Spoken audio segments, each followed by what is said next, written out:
नमस्कार दोस्तों, स्वागत है आपका आपके यूट्यूब चैनल का रेस्ट डे आईक्यू में। आज हम 13 जून 2020 की नेशनल करंट अफेयर करेंगे और आज के करंट अफेयर की पीडीएफ वीडियो के नीचे डिस्क्रिप्शन में मिलेगी। महाराज का पहला प्रश्न है, हाल ही में रोमानिया में भारत के अगले राजदूत के रूप में किसे नियुक्त किया गया? प्रश्न राहुल श्रीवास्तव को, मोनिका मेहता को, अमित सहगल को, उपरोक्त सभी। इसका सही आंसर है राहुल श्रीवास्तव को। राहुल श्रीवास्तव को रोमानिया में भारत के अगले राजदूत के रूप में नियुक्त किया गया। वह वर्तमान में विदेश मंत्रालय में संयुक्त सचिव के रूप में कार्यरत हैं। वे 1999 बैच के IFS अधिकारी हैं। राहुल श्रीवास्तव रोमानिया में भारत के वर्तमान राजदूत थांगलूरा दार्लो का स्थान लेंगे। रोमानिया की राजधानी है बुकारेस्ट। रोमानिया के राष्ट्रपति हैं क्लाउस याहोआनिस और रोमानिया के प्रधानमंत्री हैं लुडोविक ओरबान। हमारा अगला प्रश्न है, हाल ही में केंद्र सरकार ने किसके नेतृत्व में टास्क फोर्स गठित की है? प्रश्न जया जेटली, स्मृति ईरानी, डॉक्टर हर्षवर्धन, उपरोक्त सभी। इसका सही आंसर है जया जेटली। भारत सरकार द्वारा शिशु मृत्यु दर, मातृ मृत्यु दर, कुल प्रजनन दर, जन्म के समय लिंग अनुपात, बाल लिंग अनुपात सहित पोषण और स्वास्थ्य से संबंधित सभी अन्य मुद्दों के मूल्यांकन के लिए एक टास्क फोर्स का गठन किया गया है। साथ ही गर्भावस्था और जन्म के दौरान स्वास्थ्य और चिकित्सा और माँ और बच्चे की चिकित्सा, सेहत एवं पोषण की स्थिति के साथ साथ विवाह और मातृत्व की आयु के इन सभी के साथ सहसंबंध की भी समीक्षा करेगा। इस टास्क फोर्स का गठन महिला एवं बाल विकास मंत्रालय द्वारा किया गया है। इसका नेतृत्व जया जेटली करेंगी। जया जेटली के नेतृत्व वाली 10 सदस्यीय टास्क फोर्स उचित कानूनों और वर्तमान कानूनों में संशोधन का प्रस्ताव रखेंगी। इसके अलावा यह कार्यदल की सिफारिशों को लागू करने के लिए समय सीमा के साथ एक विस्तृत शुभारंभ योजना तैयार करेगा। ये टास्क फोर्स महिलाओं के लिए उच्च शिक्षा को बढ़ावा देने के लिए भी जिम्मेदार होगा। केंद्रीय महिला और बाल विकास मंत्री हैं स्मृति जुबिन ईरानी। हमारा अगला प्रश्न, हाल ही में कैंसर के जल्द इलाज के लिए मैग्नेटोकैलोरिक सामग्री किसने तैयार की है? हमारे सामने DRDO ने, ARCI ने, WHO ने, उपरोक्त सभी। इसका सही आंसर है ARCI ने। धातु शोधन एवं नई सामग्री के लिए अंतर्राष्ट्रीय उन्नत अनुसंधान केंद्र international advance research centre of powder metrology and new materials के वैज्ञानिकों ने एक दुर्लभ धातु आधारित मैग्नेटोकैलोरिक सामग्री तैयार करी है। इससे कैंसर के उपचार के लिए प्रभावी रूप से इस्तेमाल किया जा सकेगा। मैग्नेटोकैलोरिक सामग्री एक ऐसी वस्तु जिसमें एक चुंबकीय क्षेत्र लगाने या हटाने से वस्तु गर्म या ठंडा हो सकती है और इस तरह यह नियंत्रित हीटिंग देने में सक्षम होगी। दुर्लभ पृथ्वी के मिश्र धातु को ARCI की टीम द्वारा अध्ययन के लिए चुना गया है, क्योंकि कुछ दुर्लभ धातुएं मानव शरीर के अनुकूलन होती हैं। मैग्नेटोकैलोरिक सामग्री चुंबकीय क्षेत्र लागू करने या हटाने पर क्रमशः गर्म होता है और ठंडा होता है। इसके इस्तेमाल का फायदा यह है कि चुंबकीय क्षेत्र हटाते ही इसमें शीतलन का प्रभाव दिखने लगता है, जबकि चुंबकीय सूक्ष्म कणों के मामलों में चुंबकीय क्षेत्र हटाने पर भी जरूरत से ज़्यादा तापमान बना रहता है। इस प्रकार यह उपचार कैंसर के दुष्प्रभावों में कमी लाएगा और मानव शरीर को होने वाले नुकसान को भी कम करेगा। इसके अलावा कैंसर के ट्यूमर के उपचार के समय को भी कम करेगा। ARCI की फुल फॉर्म है international advance research centre of powder metallurgy and new materials. ARCI की स्थापना 1997 में, इसका मुख्यालय हैदराबाद तेलंगाना में। ARCI के अध्यक्ष हैं डॉक्टर अनिल काकोडकर। ARCI के निदेशक हैं डॉक्टर जी पद्मा बम। हमारा अगला प्रश्न है, हाल ही में मेकिन्स इंडस्ट्रीज द्वारा किसके साथ मिलकर UVC आधारित कैबिनेट को विकसित किया गया? WHO, ARCI, DRDO, प्रयोग सभी। इसका सही आंसर है ARCI। धातु शोधन एवं नई सामग्री के अंतर्राष्ट्रीय उन्नत अनुसंधान केंद्र international advance research centre of powder metallurgy and new materials और मेकिन्स इंडस्ट्रीज द्वारा मिलकर UVC आधारित कैबिनेट को विकसित किया गया है। UVC आधारित कैबिनेट कोविड-19 की सतह के संक्रमण को रोकने के लिए नॉन क्रिटिकल अस्पताल की वस्तुओं और प्रयोगशाला वस्त्र और टिप्स किट्स को कीटाणु रहित करेगी। इसके अतिरिक्त कैबिनेट में वाणिज्यिक प्रतिष्ठानों और कई घरेलू प्रदर्शनी में ग्राहकों को प्रदर्शित की जाने वाली वस्तुओं कीटाणु रहित करने की अक्षमता भी होगी। लॉकडाउन में छूट के चलते सतह संक्रमण के माध्यम से इस महामारी के फैलने की संभावना और बढ़ जाती है, इसलिए ऐसी स्थितियों में आम उपयोगिताओं की भूमिका काफ़ी महत्वपूर्ण होगी। इस तरह इससे निपटने का सबसे अच्छा तरीका UVC प्रकाश के संपर्क में के माध्यम से प्रकाश के संपर्क के माध्यम से ड्राई और रासायनिक मुक्त तेजी से कीटाणु शोधन का इस्तेमाल करना है। यूवीसी आधारित कैबिनेट के बारे में। यूवीसी कीटाणु शोधन कैबिनेट में 30 वाट के 4 यूवीसी लैंप किनारों पर और 15 वोल्ट ऊपर से नीचे के दो लैंप लगे हैं। इसलिए यह कैबिनेट में रखे गए कीटाणुनाशक वस्तुओं के लिए पर्याप्त प्रवाह प्रदान करता है, जो धातु ग्रिल्ड फ्रेम द्वारा अलग किए गए हैं ताकि पर्याप्त प्रकाश सभी की ओर जा सके। कैबिनेट 10 मिनट के भीतर सभी रखे गए सामानों को कीटाणु रहित करने में सक्षम है। हमारा अगला प्रश्न है, हाल ही में वेद मारवाह का निधन कितनी वर्ष की आयु में हो गया? हमारा प्रश्न 85 वर्ष, 90 वर्ष, 95 वर्ष, इनमें से कोई नहीं। इसका सही आंसर है 85 वर्ष। दिल्ली पुलिस के पूर्व आयुक्त और कई राज्य के राज्यपाल रहे वेद मारवाह का निधन 85 वर्ष की आयु में हो गया है। उन्होंने मणिपुर में 1993 से 2003 और मिजोरम में 2000 से 2001 और झारखंड में 2003 से 2004 राज्यों के राज्यपाल के रूप में कार्य किया था। इससे पहले उन्होंने 1985 से 1988 तक दिल्ली पुलिस आयुक्त के पद पर भी कार्य किया था। इसके अलावा उन्होंने uncivil wars pathology of terrorism in India शीर्षक एक पुस्तक भी लिखी थी। हमारा अगला प्रश्न है, हाल ही में G20 के समूह के सदस्य देशों ने कोविड-19 महामारी से लड़ने के लिए कितने बिलियन अमेरिकी डॉलर से अधिक सहायता राशि देने की प्रतिबद्धता जताई है? हमारा प्रश्न 21 बिलियन अमेरिकी डॉलर, 15 बिलियन अमेरिकी डॉलर, 12 बिलियन अमेरिकी डॉलर, उपयोग सभी। इसका सही आंसर है 21 बिलियन अमेरिकी डॉलर। G20 समूह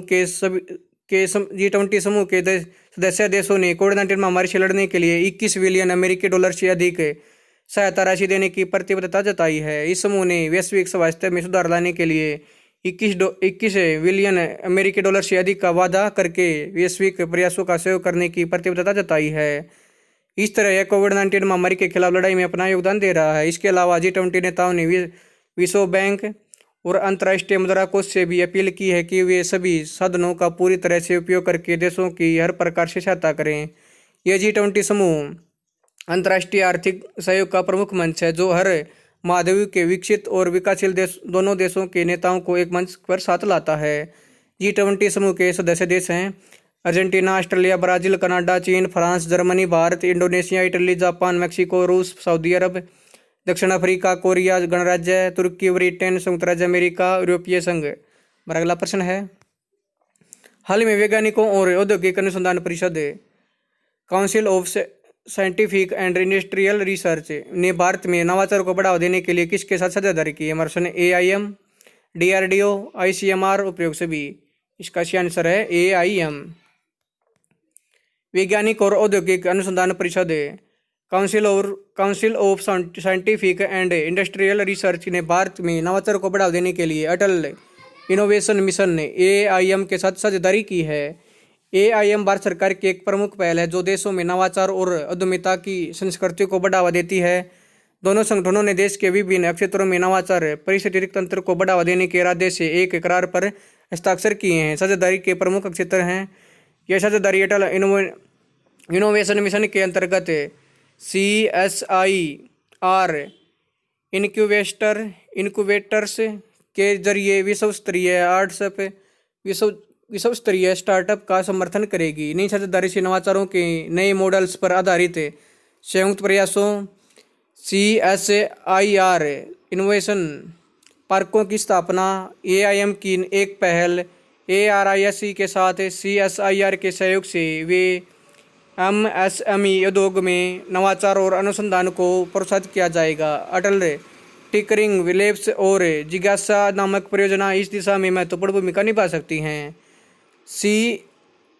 CSIR द्वारा संचालित जिज्ञासा परियोजना के तहत अब तक 3 लाख से अधिक स्कूली बच्चों को वैज्ञानिकों से सीधा साक्षात्कार करने या फिर वैज्ञानिकों प्रयोगशालाओं में जाने का मौका मिला है। नीति आयोग के उपाध्यक्ष हैं राजीव कुमार और इसके CEO हैं अमिताभ कांत। वैज्ञानिक और औद्योगिक अनुसंधान परिषद के महानिदेशक हैं शेखर सी मांडे। मेरा अगला प्रश्न है, हाल ही में हमजा कोया का निधन कितनी वर्ष की आयु में हो गया? हमारा प्रश्न 61 वर्ष, 65 वर्ष, 70 वर्ष, उपयोग सभी। इसका सही आंसर है 61 वर्ष। संतोष ट्रॉफी खेलने वाले हमजा कोया का निधन कोविड-19 के चलते 61 वर्ष की आयु में हो गया है। वह 1980 के दशक में संतोष ट्रॉफी में महाराष्ट्र के लिए खेले थे। उन्होंने अपने फुटबॉल की शुरुआत वेस्टर्न रेलवे से करने के बाद union bank, RCF, Tata sports और ओरकले मिल्स जैसे अन्य मुंबई क्लबों के लिए खेले थे। हमारा अगला प्रश्न है, हाल में भारत सरकार ने ऊर्जा सहयोग पर किस देश की सरकार के साथ एक समझौता ज्ञापन पर हस्ताक्षर किए हैं? हमारे ऑप्शन अमेरिका, डेनमार्क, जापान, चीन। इसका सही आंसर है डेनमार्क। भारत सरकार ने ऊर्जा सहयोग पर डेनमार्क की सरकार के साथ एक समझौता ज्ञापन पर हस्ताक्षर किए हैं। यह बिजली क्षेत्रों में दोनों देशों के बीच एक गहरे, दीर्घकालिक और मजबूत सहयोग के विकास को सुनिश्चित करने के लिए समझौते पर हस्ताक्षर किए गए हैं। इस समझौते पर 5 जून 2020 को समानता, पारस्परिक लाभ और पारस्परिकता के आधार पर हस्ताक्षर किए गए थे। इन दोनों देशों के बीच grid, offshore wind, long term energy planning, नवीकरणीय ऊर्जा उत्पादन में परिवर्तनशीलता, पूर्वानुमान, ग्रिड कोड को समेकित करने और कुशलतापूर्वक परिवर्तनीय पीढ़ी के विकल्पों को संचालित करने प्रोत्साहित देने के लिए दोनों देशों के बीच साझेदारी पर संधि पर हस्ताक्षर किए गए हैं। इस पावर प्लांट का लचीलापन, बिजली खरीद समझौतों में लचीलापन आदि के लिए हस्ताक्षर किए गए हैं। देश समझौता ज्ञापन के तहत एक संयुक्त कार्यदल की स्थापना करेंगे, जिसकी अध्यक्षता संयुक्त सचिव स्तर के अधिकारी करेंगे और दोनों पक्षों से सचिव स्तर के अधिकारी की अध्यक्षता में एक संचालन समिति को रिपोर्ट करेंगे। डेनमार्क की राजधानी है कोपेनहेगन। डेनमार्क के प्रधानमंत्री हैं आंद्रेस फाग रासमुसेन। हमारा अगला प्रश्न है, हाल ही में किसे रिचर्ड डॉकिंस अवार्ड 2020 से सम्मानित किया गया? हमारे ऑप्शन जावेद अख्तर, सलमान खान, अभिजीत सिंह, अमिताभ बच्चन। इसका सही आंसर है जावेद अख्तर। मशहूर लेखक गीतकार जावेद अख्तर को रिचर्ड डॉकिंस अवार्ड 2020 से सम्मानित किया गया है। जावेद अख्तर को आलोचनात्मक सोच के लिए सम्मान दिया गया है। उन्हें धार्मिक प्रगति को आगे बढ़ावा, मानव प्रगति और मानवतावादी मूल्यों को भी आगे बढ़ाया है। यह प्रसिद्ध पुरस्कार पाने वाले पहले भारतीय बन गए हैं। पुरस्कार के पिछले प्राप्तकर्ता में से कुछ अमेरिकी कॉमेडियन, टीवी होस्ट और राजनीतिक टिप्पणीकार बिल माहौर और अंग्रेजी अमेरिकी दार्शनिक, बौद्धिक लेखक और सामाजिक आलोचक क्रिस्टोफर हिचेन्स हैं। पूछताछ के लिए केंद्र के खंड के अनुसार पुरस्कार प्राप्त करने वाला व्यक्ति छात्रवृत्ति, शिक्षा, विज्ञान और मनोरंजन के क्षेत्र से एक प्रसिद्ध व्यक्ति होगा जो सार्वजनिक रूप से तर्कसंगत और धर्मनिरपेक्षता के मूल्यों को घोषणा करता है, जो वैज्ञानिक नेतृत्व को आगे बढ़ा सकता है। हमारा अगला प्रश्न है, हाल ही में कर्नाटक बैंक के नए मुख्य जोखिम अधिकारी को नियुक्त किए गए? हमारे ऑप्शन है अमित सबरवाल, रामचंद्र कुमारन, रमेश एस के मिश्रा। इसका सही आंसर है रमेश एस को कर्नाटक बैंक के बोर्ड द्वारा कर्नाटक बैंक के मुख्य जोखिम अधिकारी के रूप में नियुक्त किया गया है। रमेश एस पद पर नियुक्त होने से पहले जोखिम प्रबंधन विभाग के महाप्रबंधक के रूप में कार्यरत थे। वह प्रकाश कुमार का स्थान ग्रहण करेंगे। कर्नाटक बैंक का मुख्यालय है मैंगलोर में। इसकी स्थापना 1924 में। कर्नाटक बैंक के अध्यक्ष हैं महाबलेश्वर MS। महाराज का आखिरी प्रश्न है, हाल ही में येल और कोलंबिया विश्वविद्यालयों द्वारा जारी पर्यावरण से प्रदर्शन सूचकांक 2020 में शीर्ष में कौन सा देश रहा है? हमारे option France, Denmark, Cambodia, Afghanistan. इसका सही आंसर है डेनमार्क। हाल ही में येल और कोलंबिया विश्वविद्यालय में पर्यावरण प्रदर्शन सूचकांक 2020 जारी किया। इसमें डेनमार्क को पहले स्थान पर, दूसरे स्थान पर लग्जमबर्ग, तीसरे स्थान पर स्विट्जरलैंड है। ग्रेट ब्रिटेन के यूरोपीय राष्ट्र को चौथा स्थान दिया गया है। भारत को कुल 180 देशों में 168वें स्थान पर रखा गया है। विश्वविद्यालय द्वारा जारी रिपोर्ट के अनुसार अफगानिस्तान को छोड़कर सभी दक्षिण एशियाई राष्ट्र भारत से आगे हैं। भारत ने द्विवार्षिक पर्यावरणीय प्रदर्शन सूचकांक के 12वें संस्करण में 100 में से 27.6 अंक बनाए हैं। भारत ने 2018 में 30.57 स्कोर किया था और वह 177वें स्थान पर था। सूचकांक में 32 पर्यावरण प्रदर्शन संकेत शामिल हैं और पिछले एक दशक में पर्यावरण के प्रदर्शन के रुझानों के बारे में एक ईगल नजरिया प्रदान करता है। दोस्तों, अगर आपको वीडियो पसंद आए तो आप मेरे यूट्यूब चैनल करिष्ट DIQ को लाइक करें, शेयर करें, कमेंट्स करें, सब्सक्राइब करें और इसके बेल आइकन को दबा दें ताकि आने वाली वीडियो का नोटिफिकेशन आपको टाइम पे मिलता रहे। धन्यवाद।